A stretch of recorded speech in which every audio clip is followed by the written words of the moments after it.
Talking about adductor pain or groin tension in here, whether it's at your pubic bone, it could present also as inside of the knee pain. So your adductor group, along with your gracilis, is a huge group of muscles on the inside of the leg. We tend to focus a ton on quads, a lot on hamstrings, but we largely ignore the adductor group on the inside. This is really important in pregnancy, postpartum, and just women's health overall. Your adductors on each side, they attach to your pubic bone. So if we're having pubic bone discomfort around that pregnancy period or postpartum, or some people just have a lot of groin pulls or hip pinching and something like a squat or yoga, these can all be part of that same group. Now we think when a muscle feels tight, like stretch, where that can take us so far, like massage, soft tissue stretching, but truly to keep an adductor happy and keep that from being an issue is usually more of a strengthening thing. Okay, so I'm going to take you through, by request of somebody, I'm going to take you through a few different levels of adductor strengthening. Now if you actively have pubic bone pain, groin pain, any issues with these, stay really light on these exercises. Some of these, as we get harder, can be really tweaky for people. So it can feel really awkward at their knee, really painful at their pubic bone area. So if anything feels sketchy, go back to the exercise previous. It should only feel like good muscle work, like the muscle may be burning and working, but nothing that feels sharp or like icky, okay? So we're gonna start with the most basic. So if you're someone that has pubic bone pain, this might help. Or if you're maybe really weak, deconditioned, like we're just gonna do the basic thing of just an adductor squeeze. So I tend to use a foam roller for people just because it's something I have here.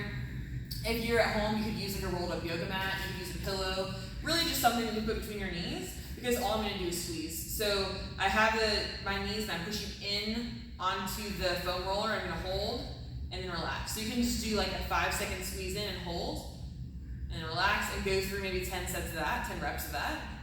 Squeeze and hold, so that way we're getting an isometric, meaning we're engaging but not moving much, holding and engaging this inner thigh area. So again, if you squeeze and you feel, ooh, pubic bone, you can try a little less intense of a squeeze, or maybe a slightly different sized object to change the angle of your leg. Okay, so that's the lowest level, just a gentle adductor squeeze, okay? Now next level, especially if you're doing more functional fitness type activities, if you have toddlers you're bending over and picking up laundry baskets, whatever it might be, doing yard work, this can be helpful for those sorts of motions. So our adductor group is a secondary hip extensor. So their number one function is to bring our legs together.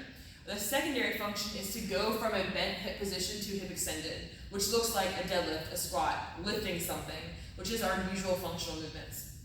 So what we can do is add a band, a very light band on the inside of my knee. So I'll be working this adductor a little more. So the band's trying to pull me outward.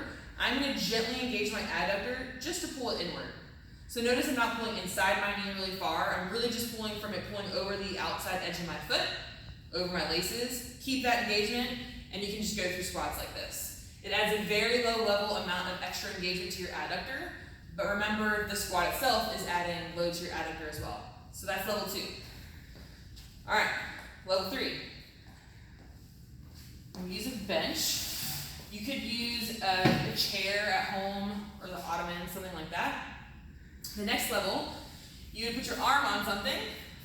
I'm going to get into what looks like a side plank position, but I'm going to remove my bottom leg. So being in this position, my adductor on this side is what is helping hold me up, and I will just hold here. All right, your foot can be planted like this. You might be on the edge of your foot, whatever feels most comfortable, but you want to be a straight line, lift the bottom leg, and just hold for time.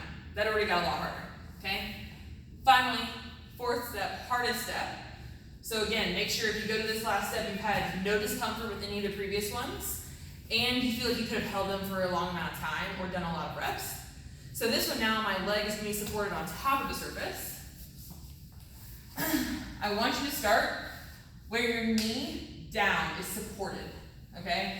If I start reaching out where I'm like on my foot, that's going to be the hardest level. Most people don't even need to go that far to get good work. So we're just going to start knee down supported, knee, hip, shoulder in a line. I'm going to lift up and lift my bottom leg. So notice my bottom leg is up. This leg is holding all of my body weight up in the air, but also my bottom leg adductor is working a little bit just to keep it off the ground. Okay, again, I'm a straight line, chest is open towards the ceiling, and just going to hold. All right, so that's what we call an adductor plank. Whew, that was a good workout. So that is a very high level adductor exercise. It's also getting some abs. So those are 4 steps that I generally use for most people if they're having pubic bone pain, knee pain, we just want to strengthen their adductors. So try those out. Remember, no pain allowed, no symptoms at all. Try to breathe while you're doing it, all right? Leave me messages or comments if you have any questions.